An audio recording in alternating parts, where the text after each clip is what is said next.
నువ్వు షర్ట్ వేసుకుంటే బక్కగానే ఉన్నావు, షర్ట్ తీయంగానే స్టమక్ దగ్గర ఫ్యాట్ ఉంది, ఆర్మ్స్ దగ్గర ఫ్యాట్ ఉంది, ఎక్కడ చూసినా లిటిల్ బిట్ ఆఫ్ ఫ్యాట్ ఉంది, దీన్నే స్కిన్నీ ఫ్యాట్ అంటారు అనమాట.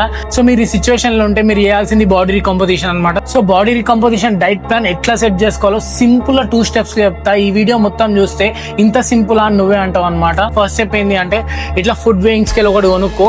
దాని తర్వాత ఏం చేస్తావు అంటే నువ్వు మార్నింగ్ నుంచి రాత్రి తినే ఫుడ్ మొత్తం మెజర్ చేసుకొని తిను. దాని తర్వాత నోట్ ప్యాడ్ లో నోట్ చేసుకో. సెకండ్ స్టెప్ ఏంటి అంటే ఫిట్టర్ అని ఒక యాప్ ఉంటుంది, ఆ యాప్ ఓపెన్ చేసి తిన్న ఫుడ్ మొత్తం విత్ గ్రామ్స్ మెజర్ చేసుకుంటావు కాబట్టి ఆ ఫుడ్ మొత్తం ఈ యాప్ లో యాడ్ చేయి. దాని వల్ల నీకు ఏం తెలుస్తుంది అంటే నీ మెయింటెనెన్స్ క్యాలరీస్ వస్తాయి అనమాట.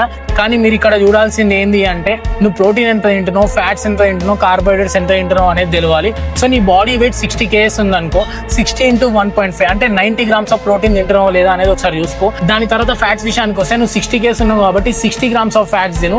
అండ్ ఈ 2 అయిపోయినాక మిగతా మొత్తం కార్బోహైడ్రేట్స్ ఉండాలి. ఇంకో విషయం ఏంటి అంటే నీ బాడీ వెయిట్ ఎంత ఉందో అంతే ఉంటుంది, కానీ ఫ్యాట్ అనేది పక్కా డ్రాప్ అవుతూ ఉంటుంది అండ్ మజిల్ అనేది బిల్డ్ అవుతూ ఉంటుంది. అండ్ స్టెప్ 3 ఏంటి అంటే వర్కౌట్ గట్టి అండ్ అట్లానే రోజు మొత్తంలో 10K స్టెప్స్ నడువు. ఈ 3 స్టెప్స్ కానీ ఫాలో అయినాం అనుకో నీ బాడీ రికంపోజిషన్ నెక్స్ట్ లెవెల్ అవుతుంది.